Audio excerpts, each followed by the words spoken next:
说：菩提本无树，明镜亦非台，本来无一物，何处惹尘埃这个诗句啊，大家朗朗上口我们六祖坛经就是这一个诗句也是非常非常的重要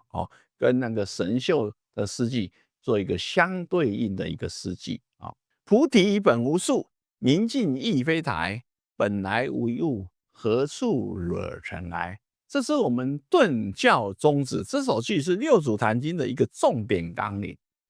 如果我们能够悟到我们的本来无一物，就叫做佛菩萨。本来无一物是什么？它这里就是指我们的佛性。如果我们能够悟到我们的佛性的时候，那您就可以叫做佛菩萨了。如果我们每一个人迷失了我们这本来无物，我们这个佛性的时候，那就叫凡夫啦所以这个本来无一物，它是在比喻成是我们的佛性佛性。书此记，图皆总经无不皆讶当张日用把这个诗句写在上面的时候，哇，所有徒众大家很多人在旁边都有在看，所有人就说无不皆讶，大家都是非常的惊讶然后各相谓言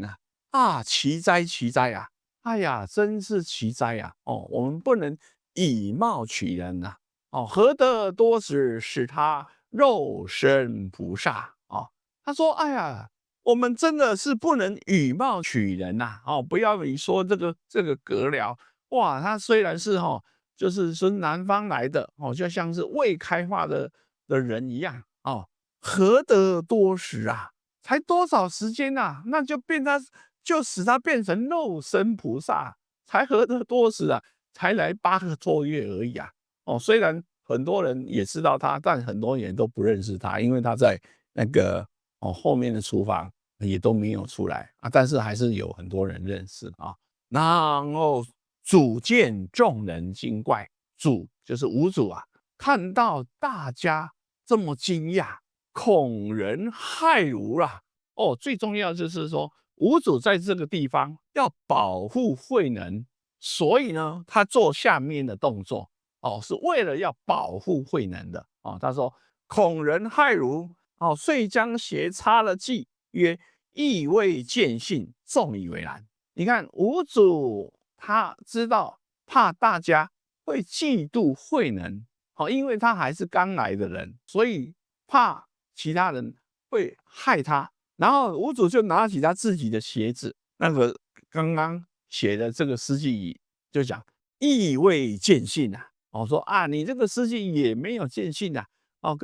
跟神秀的一样，都是还没见信众以为然大家就说那五祖都这样讲了，那我们大家就是要说这个诗句也没有明心见性，大家也都没有那么在意了就没有那么在意了所以你看无不皆讶，赞叹又惊讶，然后主见众人惊怪，恐人损害所以就拿着鞋子就是把他那个诗句就把它涂掉也把它说这一个诗句也是没有见性的也是没有见性的。好，那我